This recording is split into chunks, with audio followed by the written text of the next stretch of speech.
Without further ado, I'd like to introduce to our speakers. Tonight we are talking about atheism, humanism, and recent going-ons.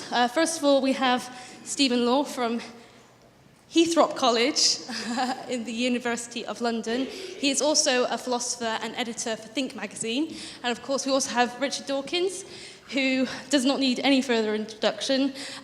So I'd like to pass you on to them, and thank you very much for coming.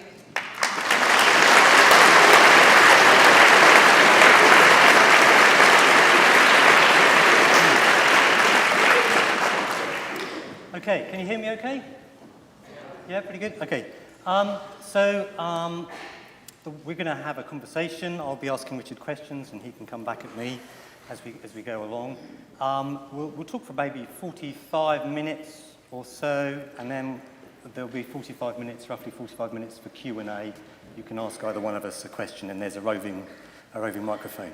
So I'll begin by asking Richard a question. Okay. I'm a philosopher. I'm very interested in science and reason. I've worked a lot in the field of philosophy of religion. I've published papers in the philosophy of religion. But I've also become very interested in other beliefs of a supernatural and paranormal nature. And I find that when I have conversations with people about these kinds of topic, and when people begin to feel that perhaps what they believe is being threatened in some way, that science and or reason is beginning to encroach on their territory and perhaps is beginning to threaten the credibility of what they believe, that all sorts of smoke screens and manoeuvres are wheeled out. And one that was given to me just very recently, this week, a couple of days ago, when we were talking about what happens to us when we die, somebody accused me of being arrogant and prideful, for suggesting that, I might have quite a good idea about what happens to us when we die. Phrases like, well, there are more things in heaven and earth than are dreamt of in your philosophy tend to be wheeled out. And there is a suggestion that really I should be showing a little bit of humility and acknowledging that, there are great mysteries out there and that I'm just a mere human being, that I should just take a step back and acknowledge that these are things that I can't truly understand. And I was wondering, how do you... That's obviously very irritating, but I was wondering, what's a good response to that? And do you think there's any truth to it at all? That quotation from Hamlet, I was told the other day by a scholar of English, it may be that we get it wrong, and it's normally read, there are more things in heaven and earth, Horatio, than are dreamt of in your philosophy. Right. The suggestion is that Shakespeare's intention was there are more things in heaven and earth, Horatio, than are dreamt of in your philosophy, where it's just a kind of it just means philosophy generally, but that's an aside. Yes, it's obviously a thing that I very often meet. The lesson of history is that we should never be so arrogant as to think that present-day science is it, that present-day science knows everything. And that there's nothing more to be discovered. If we take the history of science seriously, then we should be alive to the very real possibility that the science of 200 years hence will be mind-bogglingly different from what it is today. It may not be. Maybe one day physics will come to an end. One day people really will be right when they say physics has come to an end. But it would be rash of anybody to say that. So my anticipation would be that if we could get into a time machine and come back in 100 years, 200 years, we would have our minds totally blown by the physics that we find, maybe even the biology that we find. But of course, it's totally illogical to say that because we don't yet know what the science of the future is going to be, therefore, instead, we should put our trust in a Bronze Age document written by a gang of goat herds. Right.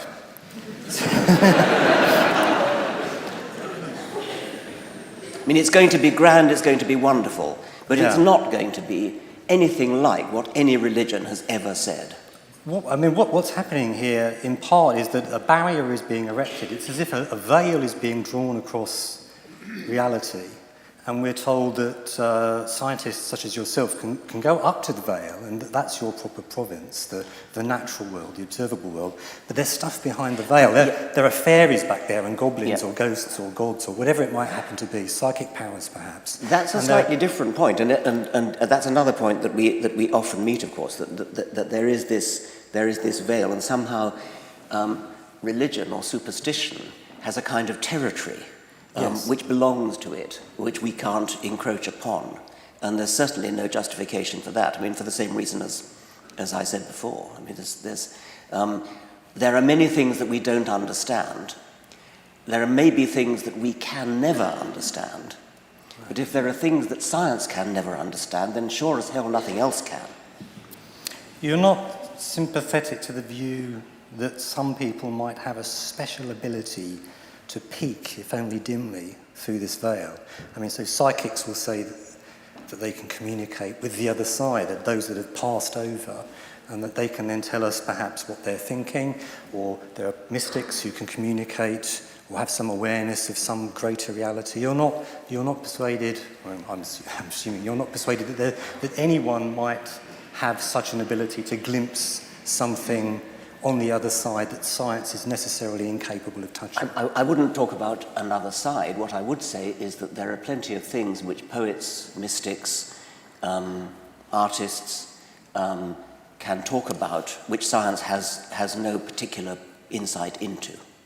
So I love poetry, and I love even mystical poetry, and I get an emotional response to it, just as I do to music, so that in one sense is outside the territory of science, but in a rather trivial sense. Yeah. It doesn't mean that there's something that is in principle incomprehensible to science. It just means that it's too complicated, it's too difficult, it involves too much complicated brain stuff, which we're not yet in a position to understand from a scientific point of view.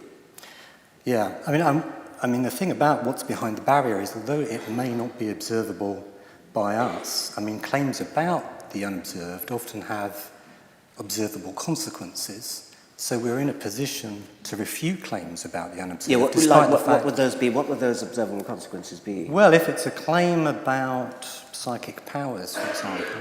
We can test that. Or the dead communicating with us. Yeah, in we some can way. test that. All of these things are actually potentially testable. Yes. So it's not as if these things are immune to. No, that's true. I mean, if investigation. people Parapsychology, it seems to me, actually can be a perfectly valid scientific enterprise. And that's interesting, because these things are testable. And funnily enough, the people best qualified to test them are often not scientists, but conjurers. Yes. Because they can see through the tricks, which people like psychics are pulling. Right. Let me ask you about some scientific investigation into unusual mental states.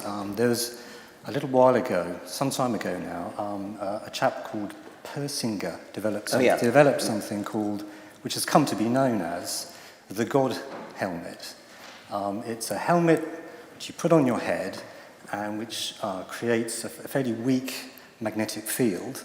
And the suggestion is that when you put on this helmet, some people have some interesting psychological states, some interesting experiences. Some people feel that there's some kind of presence in the room with them, and a small number of people claim that they're experiencing God whilst wearing the helmet. Now, I believe that you have worn, well, I know that you have worn the God helmet, and I was wondering if you could tell us a little bit about what that was like. I think it was the BBC, it was a television company, I think it was the BBC, flew me out to Canada to Dr. Persinger's lab to test it. It wasn't a very good test, it was just me, and the control was a local vicar. And the helmet, it's a modified motorcycle helmet, and it does indeed pass a magnetic field through your brain. You sit in a totally dark room, totally silent, it's all soundproofed, for an hour. And I think I probably drifted off to sleep. I'm not sure, but Right. afterwards, I was given. I mean, nothing happened. I didn't get any experience. I was greatly looking forward to it. I was hoping for some kind of mystical experience. I did not expect to see God. I mean, what I'd read about it before was that when people do see God under the Persinger helmet, the God that they see is the God they've been brought up with. Right. So if they're Roman Catholic, what they see is Virgin Mary's. And if they're Protestants, they see a different kind of God. If they're Muslims, they see Allah or Muhammad or something. I wasn't expecting to see any gods, but I was hoping for some kind of oneness with the universe and that kind of thing, like going on a drug trip. My friend Susan Blackmore actually testified that the Persinger helmet was even better than LSD. Oh. And well, I've never taken LSD. I've been offered a trip, which I'm still debating whether to accept. Anyway, I experienced nothing, and I came out, and Dr. Persinger had been analysing my EEG rhythms while this was going on. And he told me he wasn't surprised that I didn't experience anything because my EEG rhythms were those of the 20% who don't experience it. I mean, there are about 80% get something, 20% get nothing, and I'm one of the 20%. The local vicar, who was my matched pair control, also claimed to have no experience when he came out. Right. But Dr. Persinger's EEG analysis showed that he was right in the extreme of the 80%. He was a prime subject. And what seemed to have happened is that as soon as he started to get the experience, he started to fill his mind with something else. It was as though he was reciting the multiplication tables or something like that in order to distract himself. It was as though he desperately did not want to have a religious experience induced by a magnetic field. I don't know why not. No. But that was the evidence. Well, that was my next question, really. I mean, I think some people fear that if that kind of experience could be produced, you know, in a purely natural way, that somehow discredits the experience. I mean, I've heard a number of people working in the area who are theists saying that, of course, this in no way undermines the claim that some religious experiences are reliable. This is not any kind of threat to religious belief, because the mere fact that an experience can be produced naturalistically, that doesn't show that no one actually fails to have a genuine religious experience. If the helmet produces an experience, say, of listening to an orchestra, a wonderful and vivid illusion of listening to an orchestra, it wouldn't follow from the fact that the helmet could produce that experience that no one ever has listened to a real orchestra. Of course, that wouldn't follow. That's right. And so you find that people think that, or they want to say that this kind of research could not possibly threaten the credibility of theism, the credibility of certain kinds of religious experience. What would you say about that? I suppose that if people really are visited by angels in flowing robes, then the angels in flowing robes would have to influence the nervous system. And so there must be something in the nervous system which is capable of seeing angels, and therefore it wouldn't be totally surprising if magnetic fields could tickle that in the same way as the point you've just made, that the illusion of listening to an orchestra could be stimulated by stimulating the brain in some way. So it doesn't seem to me to be a knockdown case in either direction, but I sort of can see that if you wanted to believe that you'd had a vision, you might be a little bit disturbed if you thought it could be invoked at any time by a magnetic field, maybe in somebody else, maybe Yeah, I mean, I think that, I mean, maybe the threat here, as far as theism is concerned, if there is a threat, is that many people point to their own experience and to the experience of many other people and say, this gives me good grounds for thinking that there's something to it, that my experience is of something real. But if we could show that these experiences can be produced in an entirely natural way. We can say that people are going to have these kind of experiences anyway, whether or not there's any truth to them. Then that completely undercuts that kind of experience so far as providing evidence for the truth of theism is concerned. So in fact, there is some threat to theism there, despite it no doubt being true that the mere fact that you can induce an experience doesn't show that no one has never had the real thing. I mean, I can't imagine what a non-natural cause would even be. It seems to me to be an incoherent idea. Right. Okay. I wanted to, let's move on to a slightly different topic. And that's, which I've got an interest in. I wrote a book a little while ago about faith schools and moral and religious education. And I know that you very much dislike the idea that children should be labelled a Catholic or a Jew or a Muslim. That this is something that they should be free to adopt later on if they wish, but they shouldn't have this thrust upon them, from the cradle.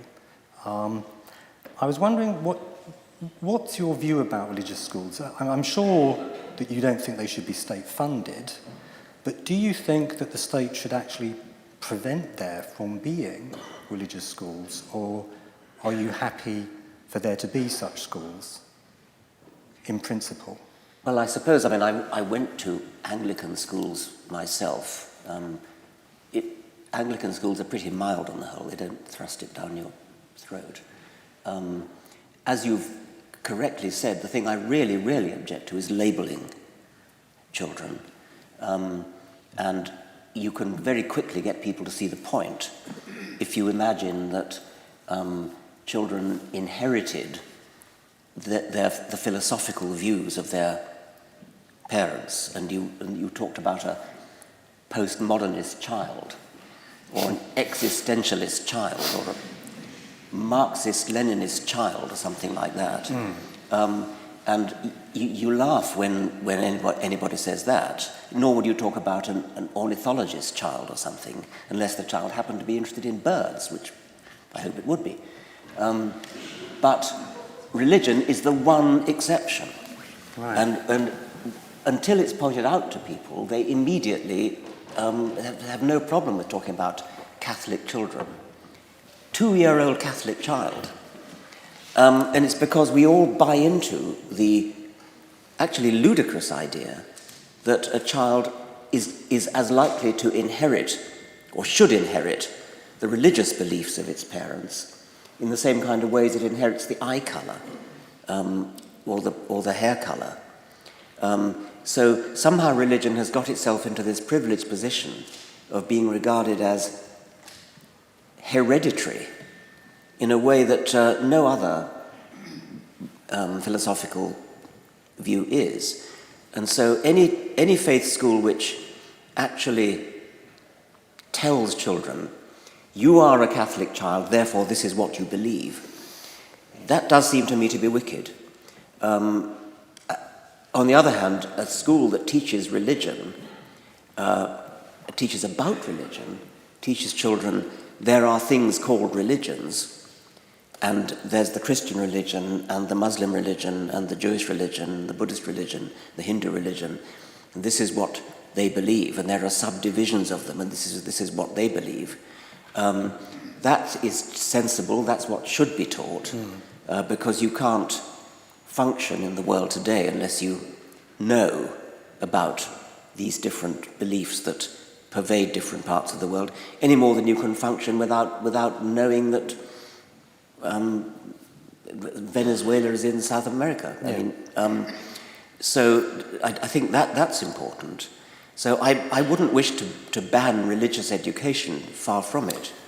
Right. What about a school that it describes itself as a Christian school, and it says this is our Christian ethos, and we want children to really be immersed within Christianity, but we encourage every child to think independently and critically about these ideas and these beliefs, and we want every child to know that it is their free choice whether they accept them or not? I mean, how comfortable or uncomfortable would you be with if they really lived up to that, I think Right. I would be comfortable with that. Right. I mean, so would I, in fact. I mean, I think probably what I really have a problem with is not religious schools at all. It's authoritarian schools. I mean, if schools started opening up and down the country that were political schools, exactly, the Marxist schools Yeah. and neoconservative schools, and if each day started with a rousing political anthem, and if the schools selected on the basis of the parents' political beliefs, and if there was portraits of political leaders beaming down from the classroom walls, and if each day had involved some learning of the political tenets of the some doctrine, we would all be outraged. I mean, you've hit the nail on the head. That's exactly right. Now, if you just cross out political and write religious, you'll find there are schools like that up and down the country, and those are the schools that I would have a problem with. Yeah. But I had just as much a problem with the political equivalent. It's not so much the religion. But there isn't a political equivalent. That's the point. Right. Yeah, I mean, and that's exactly the point you've made. That if there were schools that taught a political ideology, or an ideology in literary criticism or something, then you would object to it, and so would everybody else. But because it's religion, it doesn't get the same objection. Right. Because, those political schools are exactly the kind of schools that you would find under totalitarian regimes, and we will point to them and say, oh, I certainly wouldn't want my child brought up in a school like that. And we can all see that. It seems to me that really then the problem is not so much religion as that kind of authoritarian, illiberal approach. I mean, if you were given the option of getting rid of all authoritarian schools that had that flavour, and getting rid of all religious schools, you wouldn't blink. You'd get rid of the authoritarian schools. That's really what you object to. Yes, it is, but they don't exist. The religious no, ones I realise. do. Yes, not here anyway. Yes. Yeah. Okay.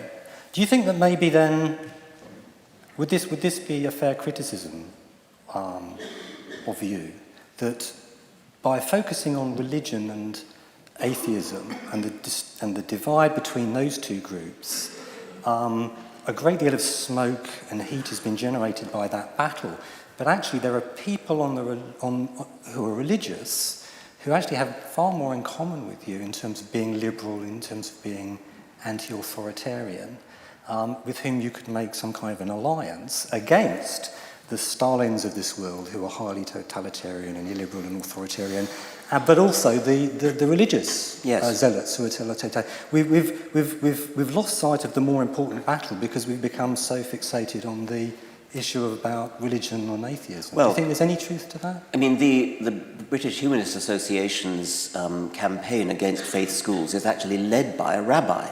Yeah, that's right. So he's a very good example of what you're talking about. And yes, of course. And I keep coming back to the point that at least in Britain, we don't have Marxist schools or Nazi schools or postmodernist schools. But you would be no less, of course you would be no less against I'd be just as strongly against them, yes. Yeah. Okay, I'm going to change the subject again.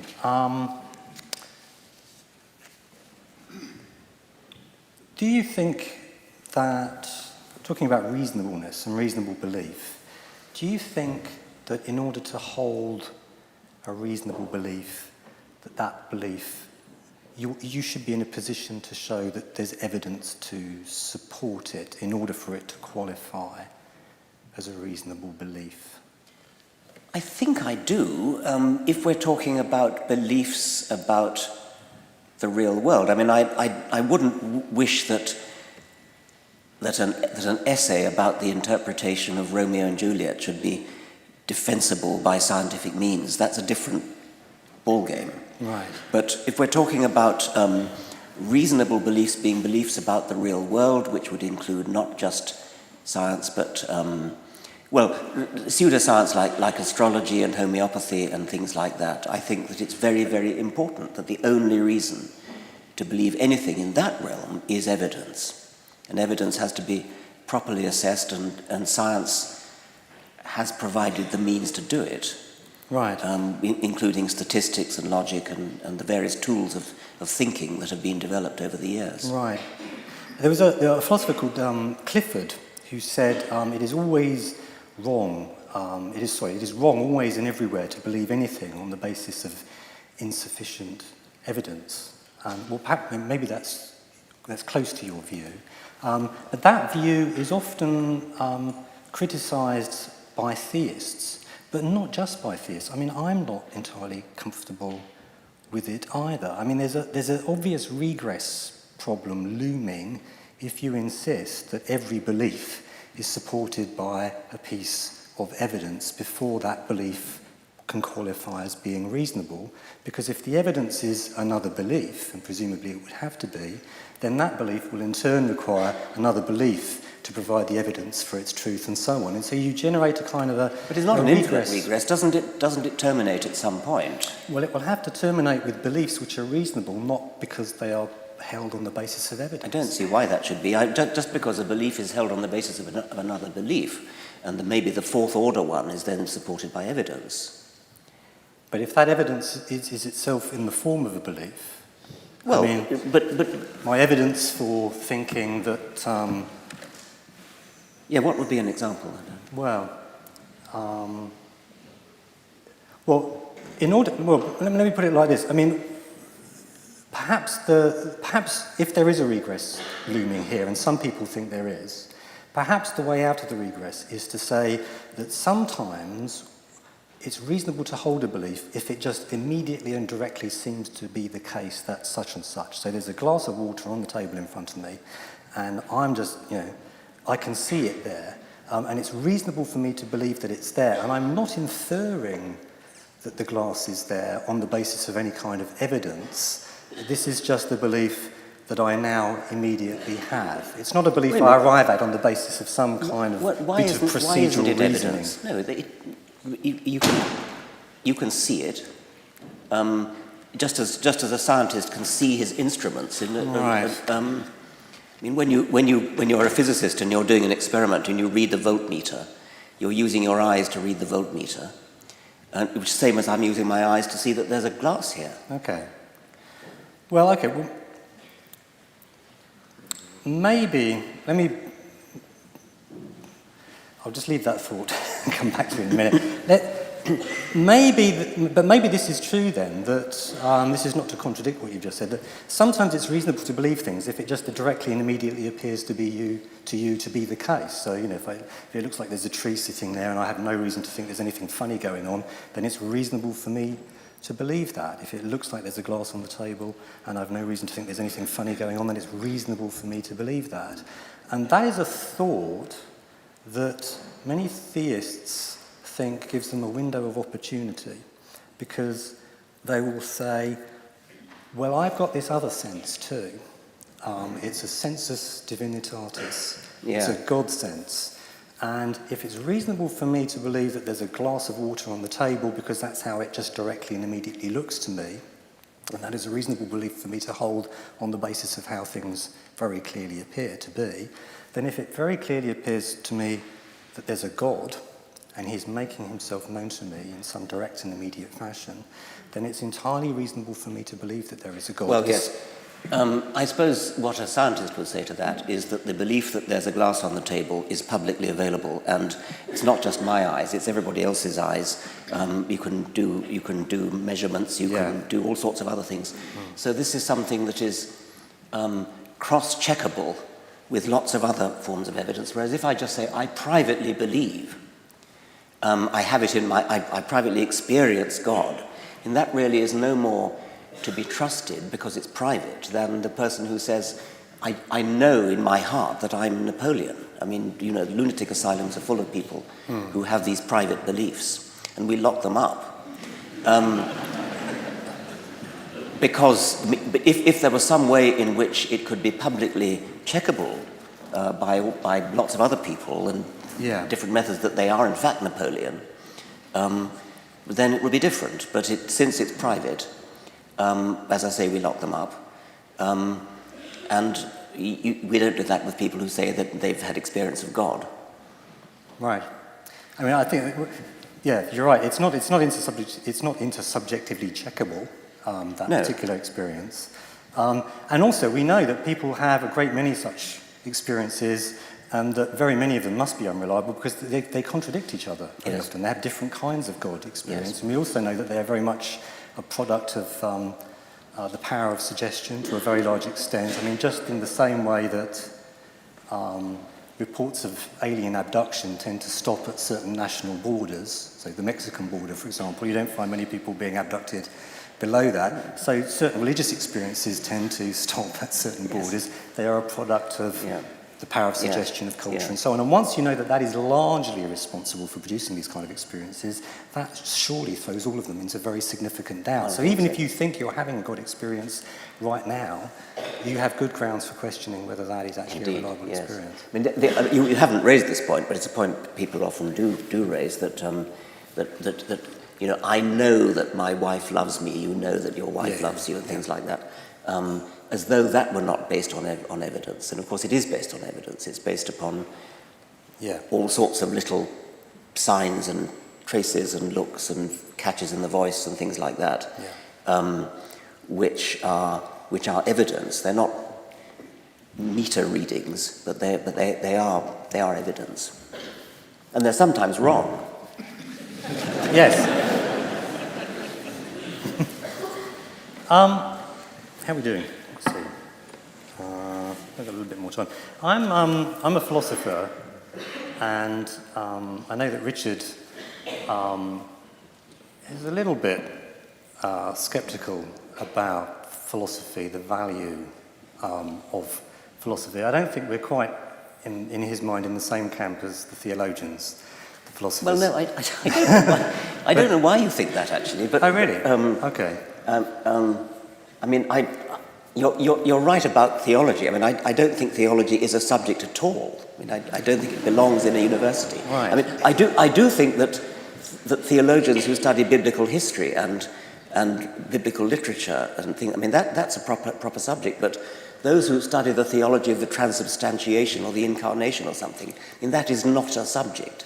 However, philosophy does seem to me to be a subject. So carry on. Well, okay. I'm reassured. I thought. I mean, I think that. I think there are questions that reach beyond science, which are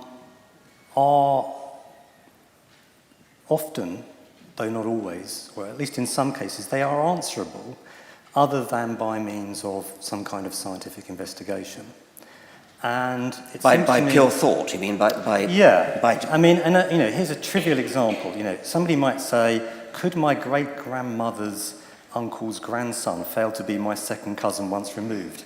Now, you don't have to do any empirical research to figure that out. You just need to sit in your armchair with your eyes closed and have a good think and unpack the concepts and figure out the relations between the concepts, and then you can figure out whether or not it's true. Yes. So there's a kind of a role for conceptual investigation, which can answer questions, and you're doing it from the comfort of your armchair without engaging in any kind of scientific but I mean, inquiry. I still call it science. I mean, that question about whether your great-grandmother's second cousin and so on, that's something that you get out a pencil and paper and you draw it out.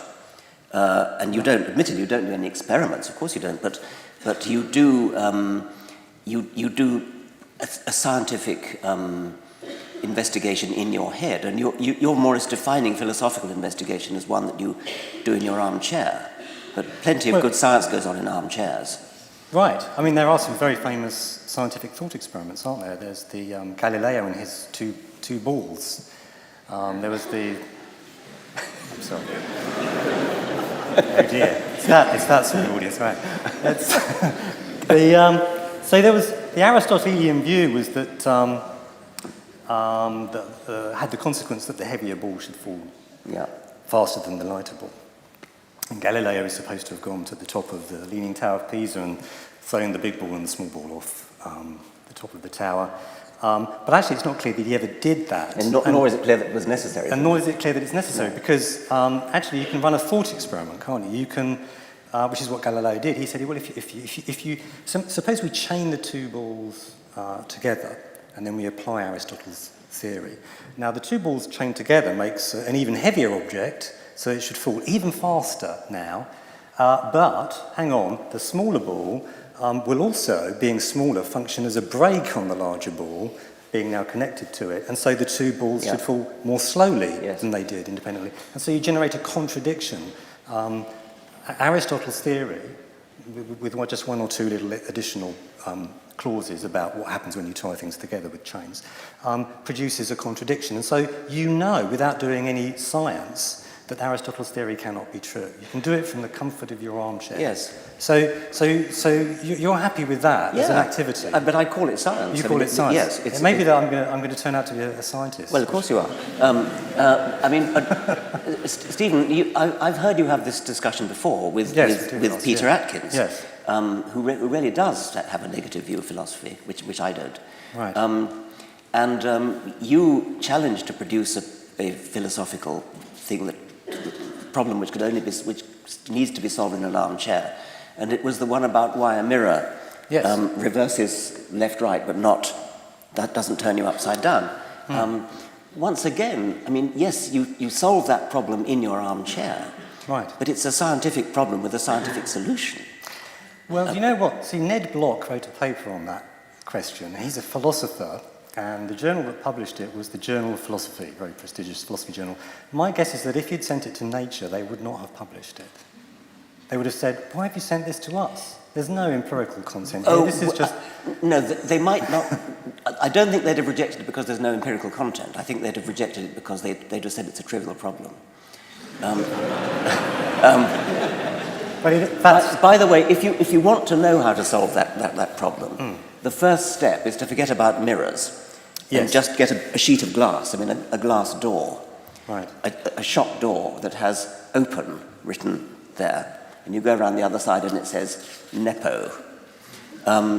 It's much easier to solve it for the glass door than it is for the mirror. And I think it's simply that when you go from one side of the door to the other, you go like that. Yeah. You don't go like that. I mean, if there was a planet where people habitually went through doors by turning somersaults over the top, yes, so that the way then it would indeed turn it upside down rather than left to right. Yeah. That's about half of the explanation. There's a bit more, but I'm not going to get into that. But that's exactly right. Yeah, that is the explanation. It's conceptual work. It's armchair philosophy, and it could have been done in ancient Greece by Plato, who actually thought about the problem and came up with a terrible solution. It could have been done back then, even before the development of the scientific method. I mean, This was something that could have been solved from the comfort of one's I think we're banding words here because, I mean, it seems to me that that's armchair science. Actually, Darwin could have been, I mean, Darwin's theory of natural selection could have been done from the comfort of an armchair too. Aristotle could have done it, but he didn't. But you don't actually need to go around the world on the Beagle. You don't need to go to Galapagos in order to solve the problem of natural selection. You could do it from an armchair. So the fact that it didn't happen is just... I mean, it's historically interesting that it had to wait to the 19th century and for two, possibly more, naturalists to solve it rather than philosophers. So, what I find frustrating sometimes as a philosopher is that scientists will say, oh, the mind-body problem, we'll sort that out for you, the mind-body problem. We'll just, do more work, create more elaborate empirical theories, and we'll sort out the mind-body problem. We don't need any philosophers on board. But actually, it seems to me that, scientists certainly are able, aren't they, to establish that this is that these are one and the same thing, that the water in that glass is a vast collection of molecules of H2O, for example, or that heat is molecular motion. They establish that these identities obtain, and so why couldn't science establish that, say, my sensation of pain is a certain brain state, my C fibers are firing, for example. Why couldn't science just do that? But that is to overlook the fact that what makes the mind-body problem hard is that there's a kind of conceptual component to it. It is at root, I think, a conceptual problem. And in order to solve that conceptual problem, you'll have to do this kind of armchair conceptual work, what Simon Blackburn at Trinity in Cambridge would call conceptual engineering. And if you don't do that conceptual work, all you'll have established is that whenever this happens, that happens, and vice versa. pain and the C fibres firing, but you won't have solved the mind-body problem. No, that has the ring of sense to me. And when I think about the sensation of redness or something like that, it's not enough to say, well, light of long wavelengths is red. There's something in the brain which gives us this astonishing sensation of redness. So you're probably right that science may not solve that problem. I'm not sure that anything will, though. No, I'm inclined to agree with you. It may be insoluble. There may be a kind of conceptual obstacle there that cannot be dealt with. But if it can be dealt with, it's going to be dealt with by philosophers, as I would call them. You'd call them scientists, but I think we're agreed about what it is that they're going to be doing. They're going to be sitting in their armchairs and reflecting. Shall I give you a quick example of what I think what that particular problem might be? I mean, here's a simple argument. I'm not endorsing it, but somebody might argue that if pain just is my C fibres firing, if that's what it is essentially, well, now consider this. I can conceive of it seeming to me that I'm in terrible pain, terrible agony, but actually my C fibres are not firing. I mean, I can imagine that as a scenario, that's happening. Now, if that's what I'm imagining, and pain essentially is C fibre firing, then what I'm conceiving of there is not pain, it's a kind of fool's pain, like fool's gold or fool's water. It seems like pain, but it's not really pain because there's no C fibre firing going on. Right. It's just the appearance of it.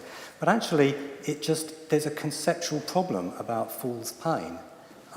It just doesn't make sense to suppose that somebody could think they were in screaming agony, and yet it's just a mistake. If you think you're in pain, you're in pain.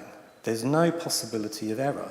And that error is conceptually ruled out. Now, if that's true, maybe it isn't, but if that's true, then you cannot identify pain with C fibre firing or any other physical property. There's something about the concept of pain that actually creates a conceptual obstacle to any kind of identity theory of that sort. I'm not saying that this is an insurmountable obstacle, but it's, on the face of it, it's quite a serious obstacle.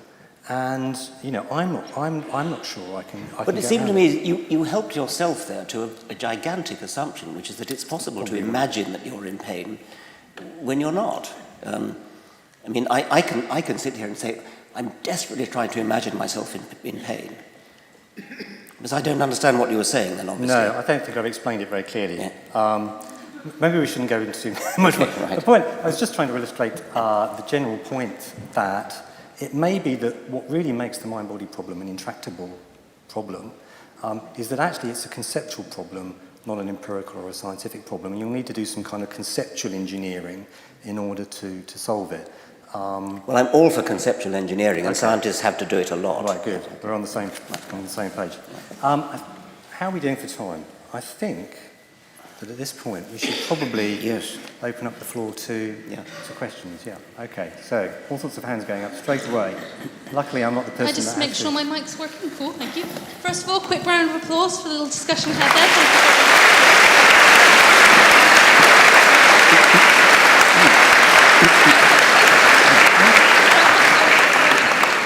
Okay, we're going to do a few moments of questions. We're going to try and stop by 9, if not a little bit beforehand. First of all, anyone in the top crescent and this middle one, if you want to ask a question, please ask you come down onto the bottom floor and stand by the door, because we're not going to be able to get this mic up to you. Okay? So if anyone wants that, please make your way down now. My friend Red, where has he gone? There he is. He's going to be passing the mic around to the people I point out, so please, obviously, if you want to ask a question.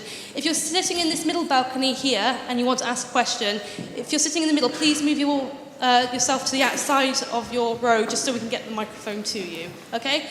Please keep the questions nice and short, because we're going to have quite a lot of questions. Okay? Thank you very much. So we'll start over here with this gentleman here.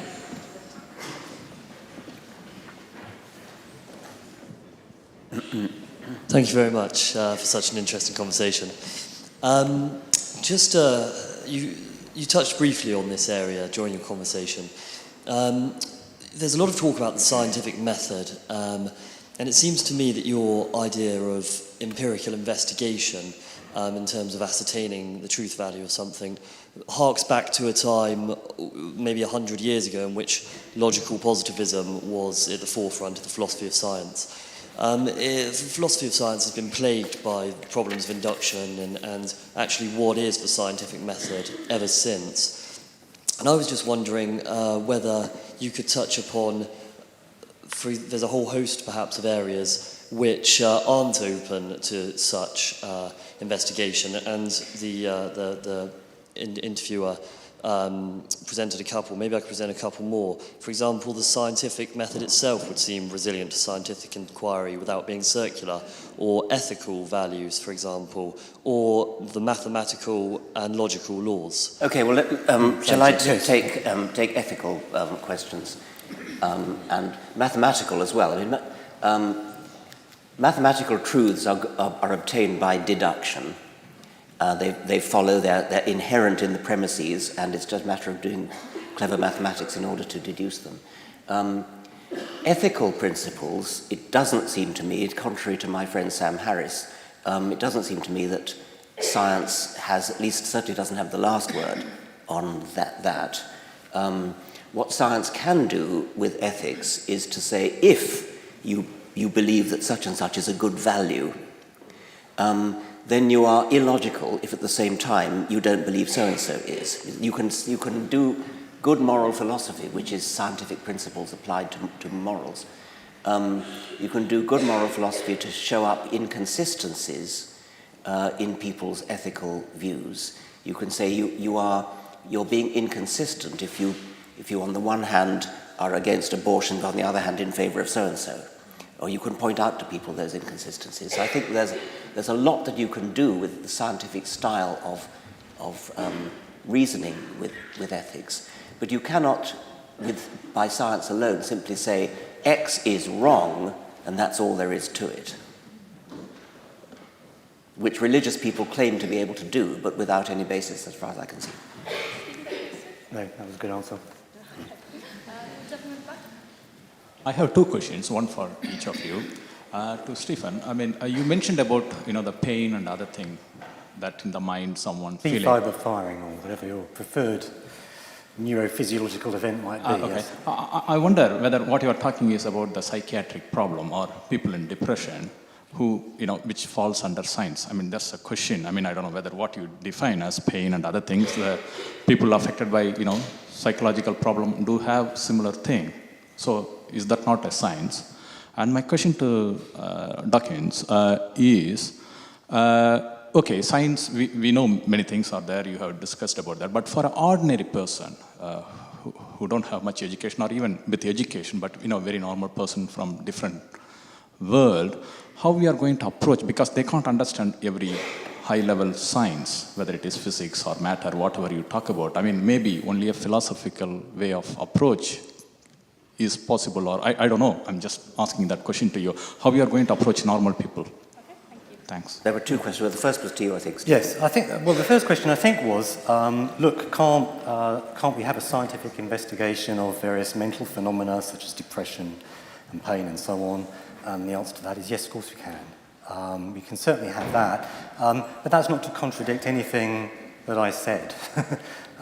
What I was raising was what appears to be a conceptual obstacle to actually identifying mental states with brain states. There does appear to be such a conceptual obstacle, but that's not to say that you can't scientifically investigate both what's going on in people's brains and also mental states. There's all sorts of research that can and is being done on both those things. I think the second question was about not everybody can understand science, and so what are we going to do about that? That is a real problem, and as a biologist, I don't understand advanced modern physics, and I think what we have to do is there's a kind of thing, it's a little bit akin to faith, but it's a bit different from faith. You say, I don't understand what physicists are talking about, but I know that physicists are subject to the discipline of the scientific method. I know that they're subject to the discipline of peer review in their papers. I know that if they do an experiment which is dodgy, that somebody else is going to come along and do the same experiment later and get a different result. I know that there are other very clever physicists who are checking their mathematics. So there is a kind of faith in one's fellow scientists, but it's a faith that's based upon evidence. It's based upon the knowledge that these two in their own field of science are using the same scientific method, the same criteria for judging and evaluating the science.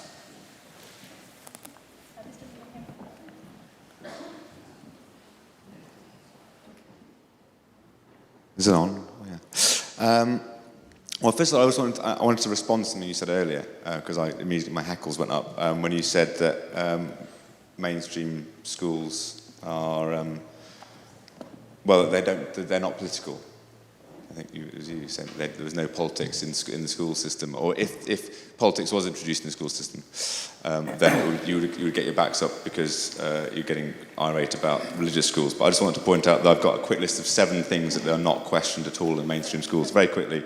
Capitalism, hierarchical structures, first-past-the-post democratic system, scientific rationalism, male-dominant society, competitiveness as the way of life compared to cooperativeness, and bounded discourse and rational discussion. So you can only have biology, physics. You can't have anything that crosses boundaries. That was just a quick list of things that are inherently in there already. Oh, thank you. And my question basically was that if you were talking about how scientists are bound by fellow scientists making rules and laws, I feel that, like, at least the religious community have a similar kind of structure where they are expected to peer review each other. You know, people don't say, there's no sort of like, within the Catholic Church, you're not allowed to say crazy beliefs about things without being peer reviewed. My question really relied on thinking about the Higgs boson, which is that only a handful of people can actually identify whether the results that appear on screens are a Higgs boson or not a Higgs boson. And why is that specialisation any more believable than the specialisation of somebody who's been through 7 or 8 years of rigorous religious training and believes that they're talking to God? Thank you very much. Wow, there's a lot in that.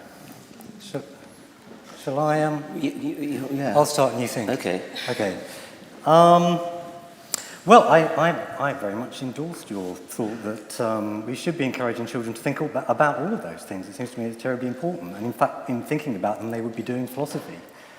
So, you know, thumbs up, thumbs up to that. But that's not quite the same as saying that in schools, for example, all children are expected to sign up to capitalism and sing songs praising the capitalist regime and have images of famous capitalists staring down at them going thumbs up to capitalism and so on. I mean, that's not happening. But if your point is... That's in the print room at my old college. Is there really? Okay. Well, I would take that down. So, yeah, the point we were making, I think, excuse me, was that there shouldn't, you know, we should not be taking a particular political philosophy and presenting it in that kind of way, using those kind of highly manipulative methods in order to try and get children to accept it. And so, to some extent, you know, there may be some truth to the suggestion that actually, to some extent, we are doing that. We just don't realise that we're doing it. And you know, and I would have some sympathy with that view. And the cure, so far as I'm concerned, would be more philosophy, get kids to think more reflectively, ask questions about that kind of stuff. In terms of peer review, that was I'm not quite sure I understood your question, but I think I. Just saying that, you know, there are specialists in the religious field, which is my colleague here. Yes. And there are specialists in the scientific field. Both of them have. I think the thing about within the boundaries of what they're allowed to. The thing about.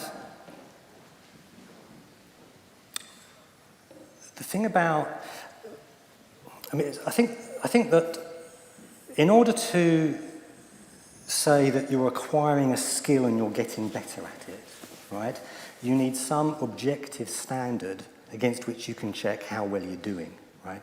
So if you're on a rifle range, you're trying to become a good marksman, you keep firing at the target. The way in which you get better is you check the target, something objective against you can see how well you're doing right? But if the target disappears every time you pull the trigger, you're never going to get any better, you're never going to acquire any skill. You need something objective against which you can check how well you're doing. If you don't have that, if you just have a little talking shop of people staring dimly through something and they can't quite make out what it is, but there's no way of really independently checking how well you're doing, then you end up with the situation that you had with the astronomer Lowell, who looked through his telescope and thought he saw some strange lines on Mars. And then, it was Lowell, wasn't it? Yes. And then he started mapping them out, and then more and more detail became clear to him, and other people started looking through their telescopes, and they started drawing in the lines, until eventually there was a consensus about this fantastic map which had been drawn, and it was all an illusion. None of it was real, but there had been a consensus which had developed. Why? Because there was no independent check. And once a decent telescope was produced where you could check and see what the surface of Mars was really like, it turned out it was all baloney. So what is the independent check, so far as knowing how well religious people are doing is concerned? Happiness. But a theological argument about the transubstantiation, does the host really become the body of Christ, or is it only symbolic? How are you going to settle that? It's not like the Higgs boson, where however the minority of people is that really understand it. Nevertheless, these are experiments which are testing something real. What I was trying to say was Sorry, we have to move on to the I will next just be very quick, just to respond to that. I was just saying that happiness could be used as a measure. You don't necessarily only have to use physical properties as a measure. You could use people's feelings as a measure as well. I have nothing to say to that. Can we move over to the question that Red was now? Hi, I've got another question about faith schools. So I'm a PGCE student at Oxford studying to be a science teacher this year, and I've been placed in a faith school this year, very much against my will. I've got to last till Easter.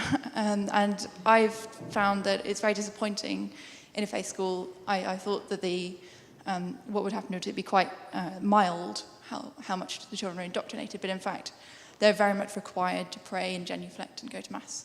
And I was wondering what you think people in education who are concerned about this can actually do to help. I only half heard that. What can people who work in education do to help when that kind of fairly heavy-handed indoctrination is going on? I should have thought all you could do would be to teach the children to think critically, to get the children to ask questions, to say to the children, whenever you're told anything by any of your teachers, say to them, what's the evidence for that? Say, is it based upon tradition? Is it based upon faith? Is it based upon revelation? Is it based upon authority? If it's based upon any of those things, chuck it out. The only reason to believe anything in that line would be evidence, and there isn't any. I wouldn't say that. But I think that the government should introduce minimum standards that all schools, independent, state, whatever they are, should meet so far as moral and religious education is concerned. And the first one is every single child should be told that it is their free decision whether or not to accept a particular faith that their school espouses. That should be told to them repeatedly, over and over again, so they really believe it. They should also be presented with a range of different faiths and also humanism from people who actually hold those faiths, because so very often, although you get a range of faiths being presented, the range of faiths is being presented by someone who's highly partisan. And I know from experience that, I get invited into schools sometimes to talk, and I know from experience that, the chaplain or the rabbi will want to be in the room while I'm talking, just to hear everything I say, so that the minute I leave, it can all be rebutted. It's not a level playing field, really. There's a lot of control often that goes on in a slightly clandestine way. Everyone likes to sign up to truth and reason and let's get the kids to think, but then they say, but not too much and not too early, and all sorts of qualifications then come in, and that concerns me. So I think all schools should be encouraging kids to think and question, should be encouraging kids to think that it is their own free decision whether or not to sign up to these faiths. Having said that, I think there are lots and lots of religious people who would agree with that, and there are many religious schools that would happily embrace that philosophy. So this is not an attack on religious schools per se, it's just an attack on a certain style of religious school. Thank you, Dr. Dawkins, for coming out. I wrote down my question so I wouldn't ramble like some of these people. I recently watched your interview with Dr. Ben Stein, and when he asked you if intelligent design is possible, you said that it could be possible through some intelligent life force like aliens or something like that. Do you think that is a more probable explanation than evidence for God? And if so, what is your evidence? Why did you come to that conclusion? That's a very interesting event that happened. I was interviewed by this man whom I later discovered was called Ben Stein. I'd never actually heard of him before.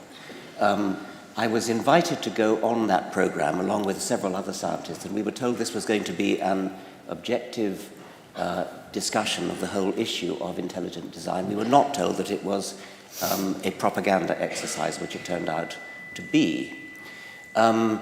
I was asked the question you said, could I imagine any circumstances in which life on this planet could be intelligently designed?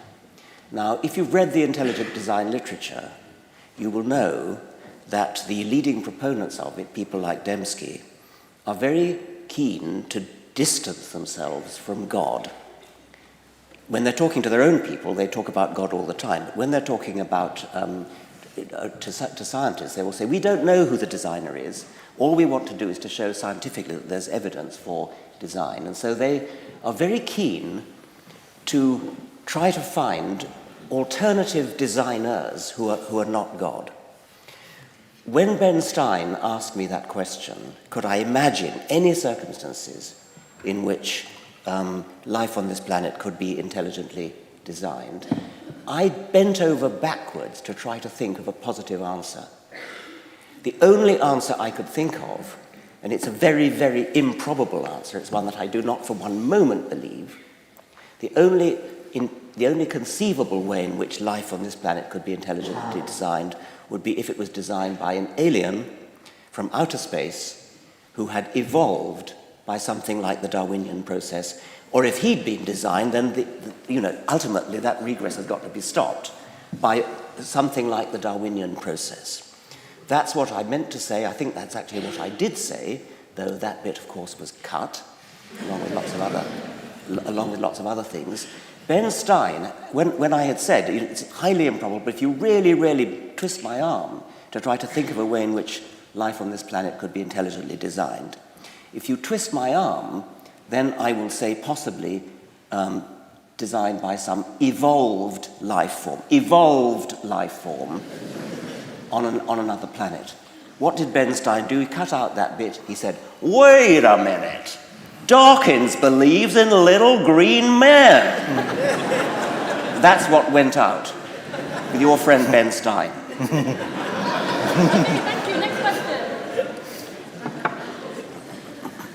So, the latest and greatest in faith news is the Pope is, of course, resigning. Allegations have come out today that he approached the Italian president for possible immunity towards court procedures for the Catholic child molestation cases and child abuse. What do you think the fallout will be of having a resigned Pope who could be potentially subpoenaed and get into court to face these charges? Who's going to be subpoenaed? Well, it's possible that Pope Ratzinger, or Pope Benedict, after he's finished resigning, could be subpoenaed or arrested in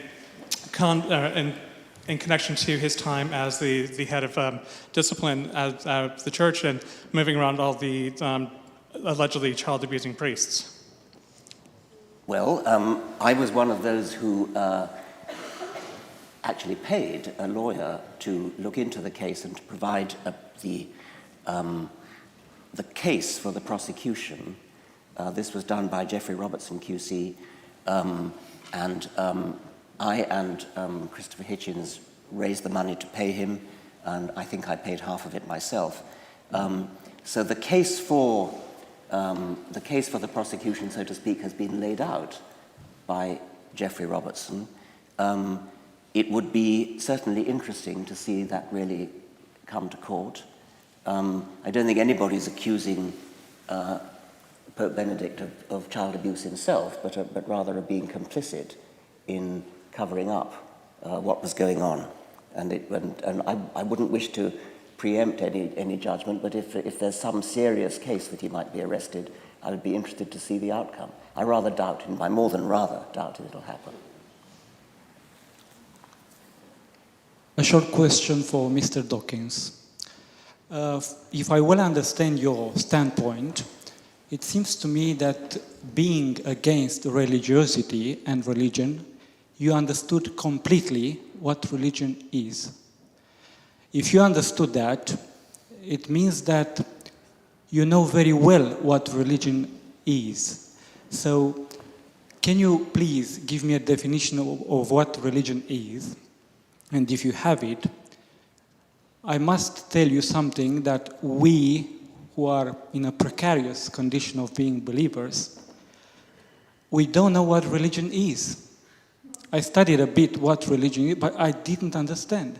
Believers believe in revelation, in what it's given to them. Okay, thank you for that question. And that's why I want you to give me a definition, because if it doesn't have a clear understanding of what religion is, okay, that it should not be against religion. Thank you very much. Well, my understanding is that the word religion, as opposed to faith, is to do with, I mean, it literally comes from binding, so it's to do with the organization of people who have a certain faith into a community which binds together the people who do share that faith. I'm not that interested, actually, in the distinction between religion and faith. I think that faith is one of the great evils in the world, and to the extent that religion organizes faith, it's part of that.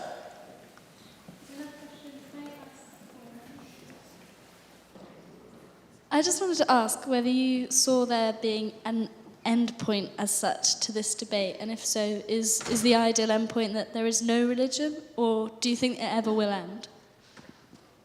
This is a question about looking into the future and seeing what might happen in human society with respect to religion. Will religion eventually disappear? And you're not asking me what I hope, you're asking me what I expect. Well, perhaps both? Well, obviously you know what I hope.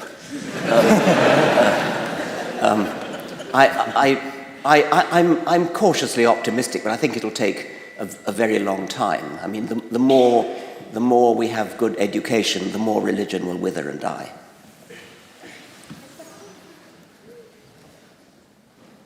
Thank you for everything. 2 years ago, I attended a conference in Stockholm, a conference which takes place annually. It's a philosophy conference, you might know about it.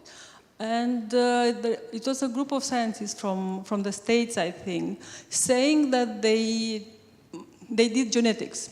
And they had a very difficult moment, a crisis, and they couldn't go forward with the research. And eventually, somebody in the group tried praying.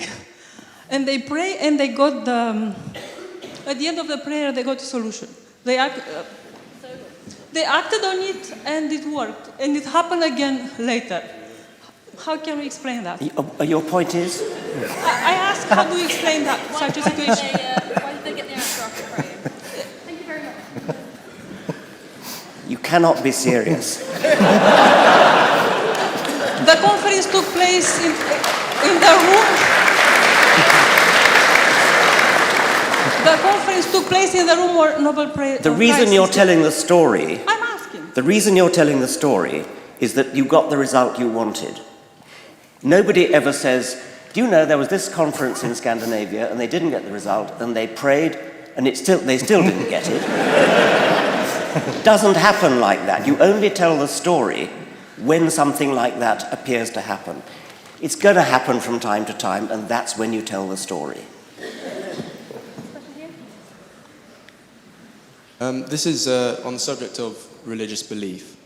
Do you think belief in a God is just the product of indoctrination and the occasional mystical experience, or do you think it could actually be instinctive in some people? Okay, thank you. Well, that's very interesting, because what you could be meaning by that is, are certain people, when you say instinctive, you mean that there would be some sort of predisposition in certain brains due to genes perhaps, which makes people more susceptible to whatever influences it is that makes people religious. That seems to me to be quite probable because so many other things are influenced by genes. It would be rather surprising if a susceptibility to religion was not under genetic influence. My question's about the nature of scientific evidence.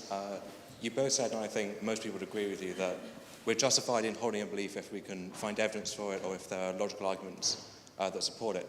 But it seems like that in itself is a belief which would require some form of evidence. So, if so, what do you think would count as evidence for that? And if not, how do we justify choosing that heuristic without appealing to that same standard of evidence that we're trying to justify? Have you actually got the microphone? Because it's not... Okay, can you not hear me? Or... A bit closer. A bit closer to your mouth. Okay, sorry, I'll repeat that. Better. Okay, so the question's about the nature of scientific evidence. You both said, and I think most people here would agree with you, that we're justified in holding a belief if there's evidence for it or if there are logical arguments we can find that support it. But it seems like this in itself is a belief which would require some form of evidence. And so if so, I'm wondering what you think would count as evidence in favour of that, and if not, how do we justify choosing that heuristic without appealing to the same standard that we're trying to justify? So how do we justify, as it were, faith that science will give us the truth? Is that the... Please. How do you justify scientific method? Yes. Basically, what he said. It works. It works. Planes fly, cars drive, computers compute. It's an inductive argument. If you base medicine on science, you cure people. If you base the design of planes on science, they fly. If you base the design of rockets on science, they reach the moon. It works, bitches.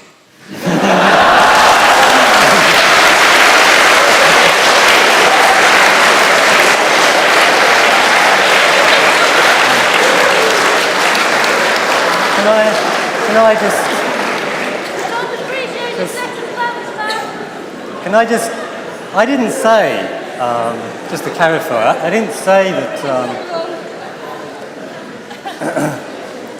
a belief is reasonable only if it's based on evidence or some kind of rational argument. In fact, I questioned that, and I don't believe it's true.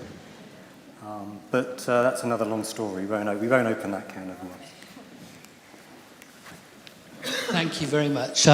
Just after Christmas, we went to London and saw the scroll of Jack Kerouac's On the Road, which you may know was sort of pasted by him so that he could sort of type out the whole thing in a sort of creative frenzy.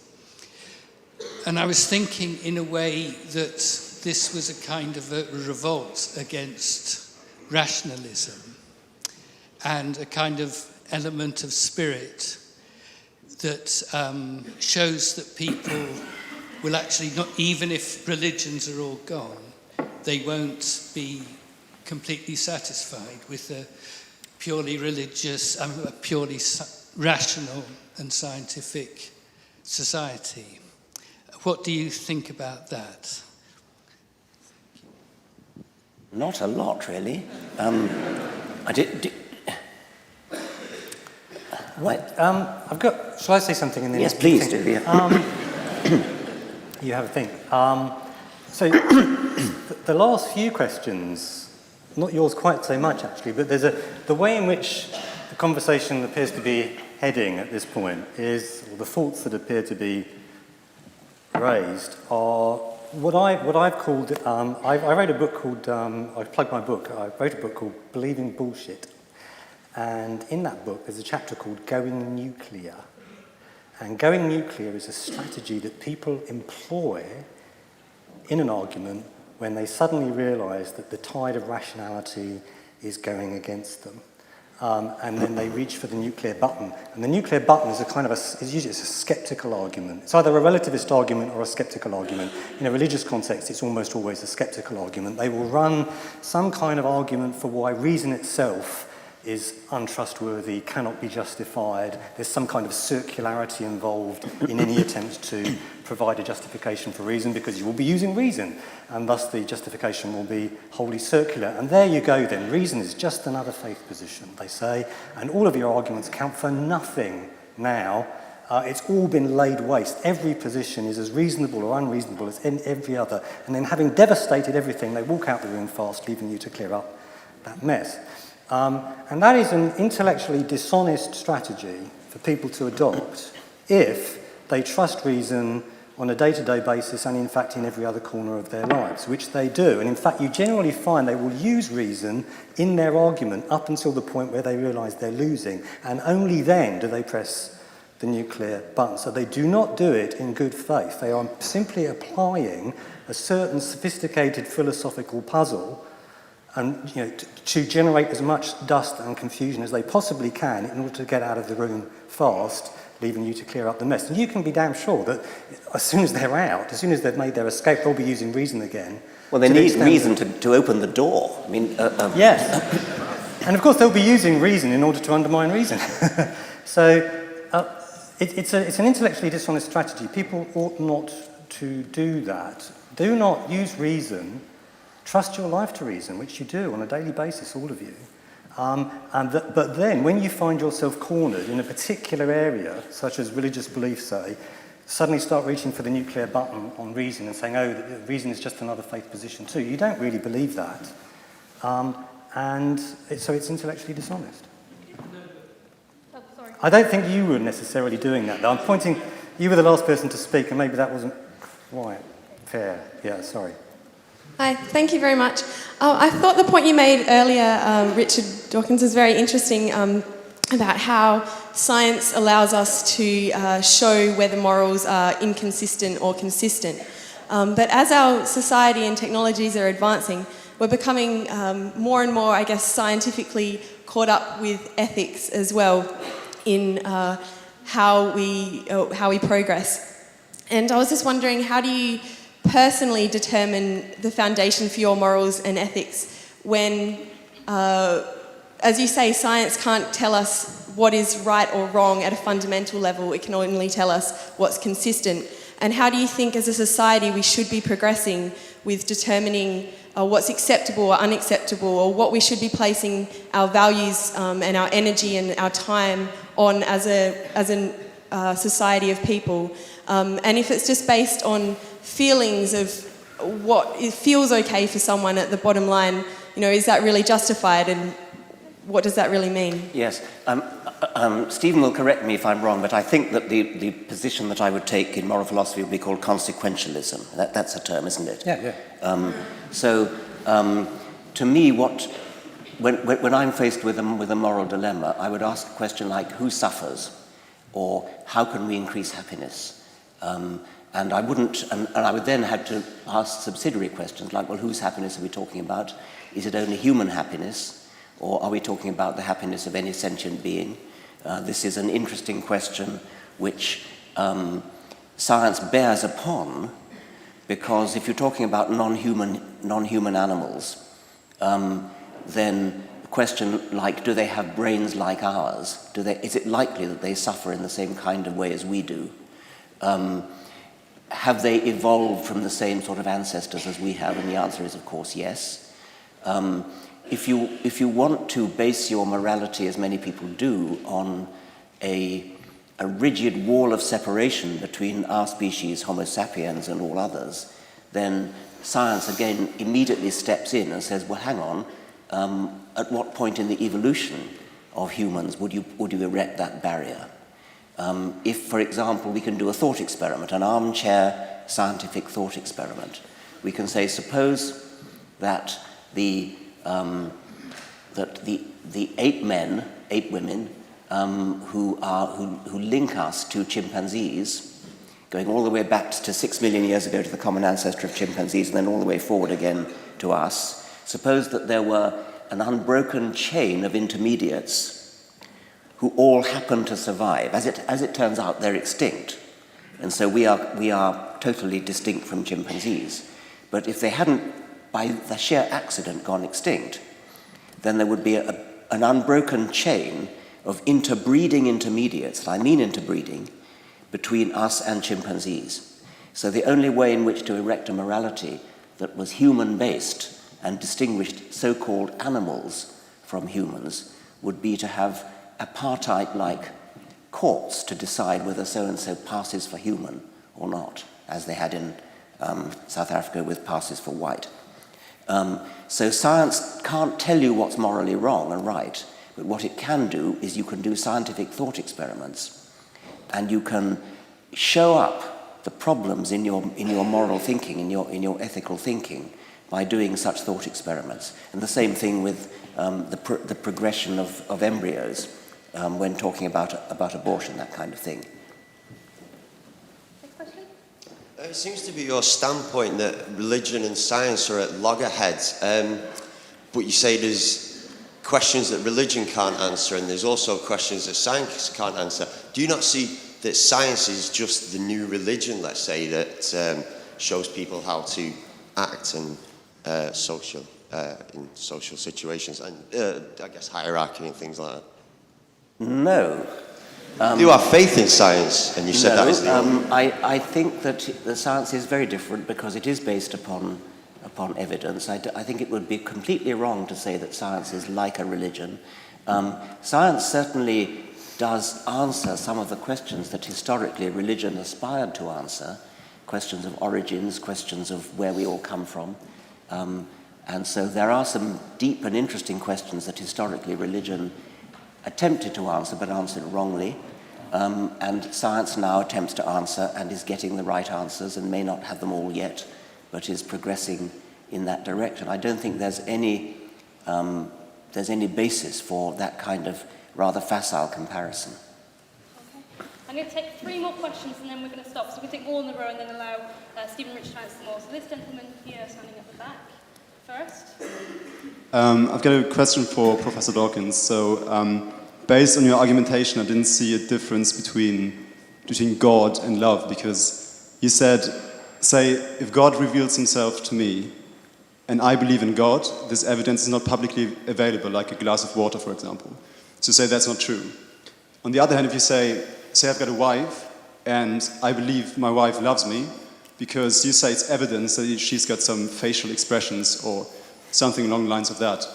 But I think that's actually the same kind of revelation, because if other people see the expression my wife has when she looks at me, they don't see any love, probably.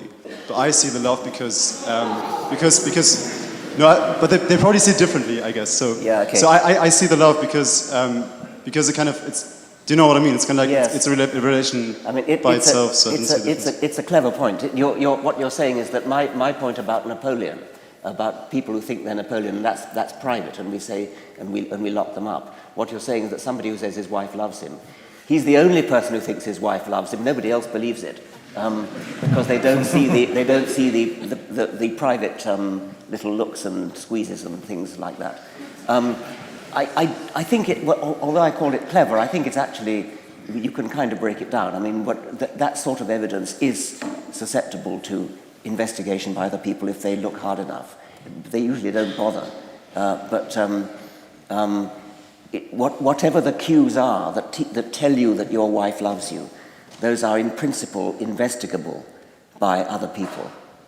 And you could be wrong, as I said before. 2 more questions.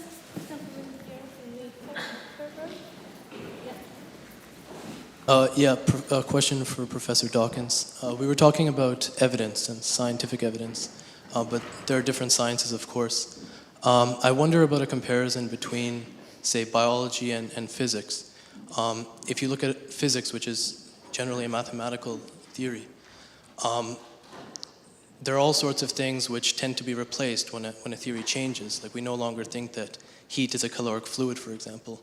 But the mathematics still works, and that's what you told one of the questioners before, that ultimately science works. Now, when it comes to something like evolution, on the other hand, it seems to be of a different kind. It seems to be an explanatory theory, which sort of unifies seemingly disparate phenomena. But when there's theory change, what will be preserved on a theory which is not a theory which makes predictions, or does it make predictions? So you're saying that in physics, things change and the physics of the 17th century is superseded. But the mathematics tends to, you might say the structure of the mathematics yes. is preserved. The mathematics is preserved in the sense that, for example, Newton's theory of gravitation, which never It's a was a limiting theory of case. gravitation, just simply was a limited case. An empirical law, the mathematics of which gives approximately the right answer. Then you came on to evolution, where I suppose it's fair to say that is not going to be superseded in the same way. This is. Are you saying that this is definitely true and is not going to be?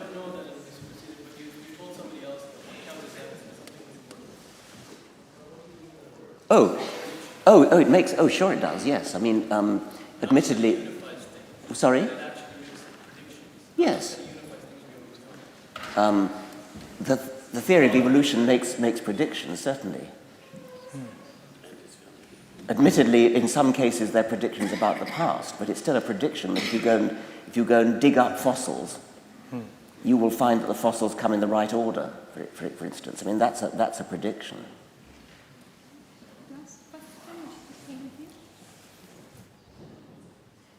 Hello.